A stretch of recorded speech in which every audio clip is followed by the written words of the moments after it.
Hello guys, welcome back again to my channel. So for today's video guys ay meron po kayong pakita isang malaking grouper fish na ito. So maswerte kami nahuli dyan sa panahon ito na malakas ang ulan at medyo malakas din ang hangin. So guys, sa hindi pa nakapag-subscribe dyan, i-click mo na yung subscribe button para updated ka sa aking mga susunod na video na i-upload na gaya nito na masarap ang mga isda. So ito guys, so ang grouper fish na ito ay medyo malaki talaga. Meron, ang timbang po niya ay umaabot po ng 7 kilos yung isa po. So marami po dyan, meron po dyan, ito po, masarap po yan. Pamilya ata yan ng mamsa, hindi po ako pamilya sa ganong klase ng isda. So akala ko guys, itong grouper fish is alam ko po. Medyo marami din po yung klase isda dyan. Yung sa likod ko po ay tinatawag po sa amin dyan na abo. So abo, masarap po yan sa paksiw. At yan din po, masarap yan sa tinula. Lalo na pag maulan at partner mo ng gulay. So yan po, isa po siyang grouper fish pero ang kulay po niya is pula. So marami po kasing klase ng grouper fish. So yung pangalawang kulay pula is yung tinatawag sa amin na maya-maya. Meron din pong pulag iko sa amin yan, yung hinahawakan ko na medyo masarap yan po. Masarap po yan sa tula, paksiw also at sa skabitsi. Meron din po yan, tinatawag sa amin na inihaw. Yan po, masarap yan. So guys, pasensya na po sa kamay na naka-video dyan, Medyo nakaharang yung kamay na naka-video sa akin. So yan guys, napansin siguro niya. So yan guys, so marami pa akong mga video na gaya na malaki at masarap na isda na fresh pa po. So ano pa hinihintay mo? Mag-subscribe ka na sa aking YouTube channel para updated ka pa rin sa mga video na i-upload ko na kagaya nito. So guys, para matulungan nyo naman ako na umangat ang aking channel. So ayan na po ang aking hinihiling sa inyo na kahit konti lang na tulong. So guys, maraming salamat. Thank you. Hi guys, welcome back again. So for today's video guys, meron po tayo ulit i-share na isang malaking grouper fish. Ito po guys. So sa mga hindi pa nakapag-subscribe dyan sa aking YouTube channel, so you may just click subscribe button para maging updated kayo sa mga bagong isda or videos na aking i-upload. So guys, 6 kilos po yan na grouper fish or pugaro or pugapo sa inyo. So ang tawag po sa amin yan is pugapo. So yan guys, napakaswerte talaga na guys. Isang buong tawilis ang ipinain nila para makuha yan guys. So guys, marami pa dyan guys. Yan guys, meron din ibang klase dyan na isda na nakuha nila. So ganyan ang ginawa nila guys. So tingnan natin. So yan ay tinatawag sa amin na maya-maya. Pulag ikog at saka yung kulay puti is ndiwit ang tawag sa amin. So guys, napakaswerte talaga nila guys. So yan, meron din tinatawag sa amin yan guys na abo. So masarap yan sa paksiw. So pasensya na guys sa video. Lalom-lalom dungin lagi, lebublot mo trap. Ikaw ba naman di ka matakan lalom ka ng Lupa daw nil. takot yung una nako niya. For today's video. Ubus mo na sa muha.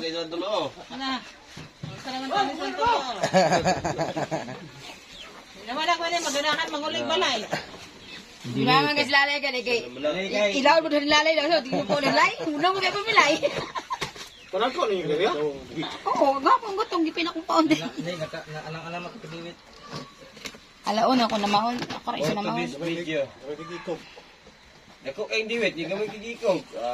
Nagawat mo sa itong ibar lagon. Ha. Mura po daw. Kaya naputol-putol po. Wala nung dan pares kani palit tanda ko kayo nga ano. Ikyang. Si ikyang mana ikyang. Ilog na. Nakaisda mo. Do? Nanguan ra sila. For today's video ito lang. Nanuga. Nagag magikyang kung bali kung daw kayo.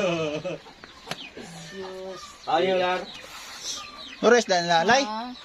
Lima. Adi sa may managko kaya ang palaki nahurot. Di ka po ng isang tao na may panakot to daghan. O daghan. Ang kaning Pagkabuok, plus 4. Hi guys, welcome back again. So, another videos na naman. So, sa mga hindi pa nakapag-subscribe dyan, mag-subscribe na kayo sa aking YouTube channel para ma-update kayo at makikita nyo din yung iba't ibang klase ng isda na nahuli namin. So, yan guys, tinatawag sa amin ng isdang pandawan. So guys, masarap yan sa paksiw. So, kada isa niyan mga ka-idol is tumitimbang yan halos 2 kilo yung isa. Kasi iyan po ay nahuhuli namin o nahuhuli ng aming mga mangingisda doon sa tinatawag na paya. So medyo malayo talaga siya. Parang daanan na siya ng mga barko. So 2 araw po siya na nandyan sa laot na nanguhuli ng isda. So ngayong araw lang po siya ay nakauwi. So medyo umupa na din yung bagyong Emong. So guys, tanong ko lang sa inyo, magkano bang kilo sa inyo ng ganitong isda, guys? So sa amin is medyo bora lang po talaga siya. Umabot na po siya ng I think 100 or sa bababa ito ng 100. Maybe ang tataas ng presyo, maybe 130 or something, 120. So guys, mura po talaga siya dito sa amin kasi nga nasa probinsya lang kami, kaya mura din ang nahuli, ang presyo ng mga nahuli ng isda. Pero sa ibang mga lugar, medyo mahal ito. So guys, hindi pa nakapag-subscribe dyan sa aking YouTube channel. So, pindutin nyo lang yung subscribe button para maging updated kayo sa susunod na video na aking i-upload.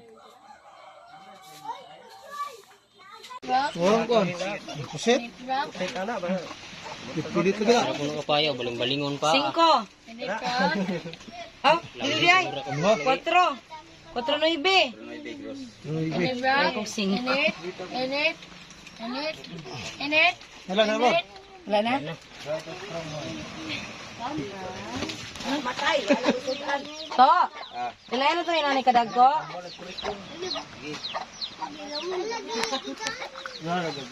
Sana ka medyo? Kadag ko.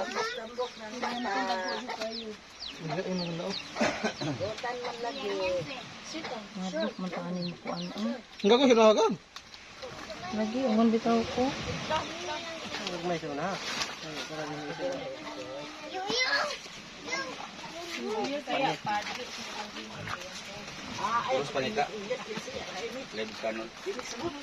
Maglaw, may lagsa kayo. Sekarang dyan na surat bukana ng Ariyay.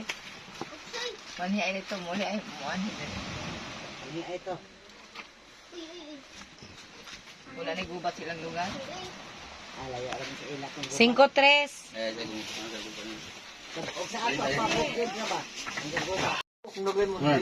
Dadag ko ay.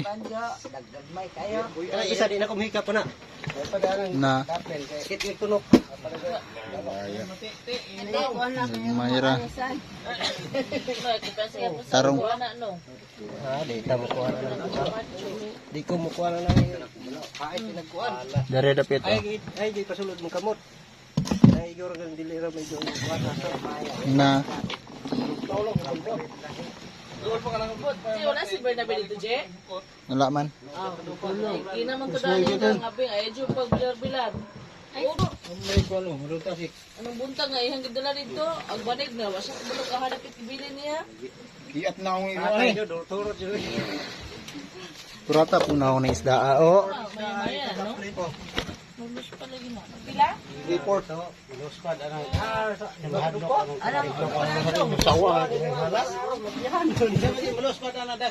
Moya. Hadlo?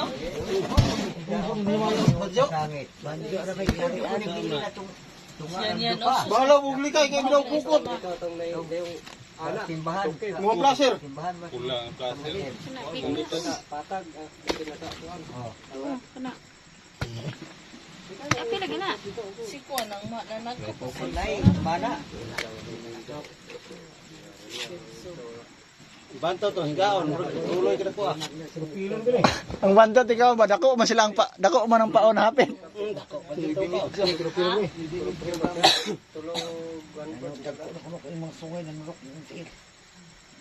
Na kato ka papa na pala dato isda tatong pili ba? Ha? Isa ko pili. Pili na. Mahalin lagi na. Isot gina daw kaya. Man. Haluan ta. Dari.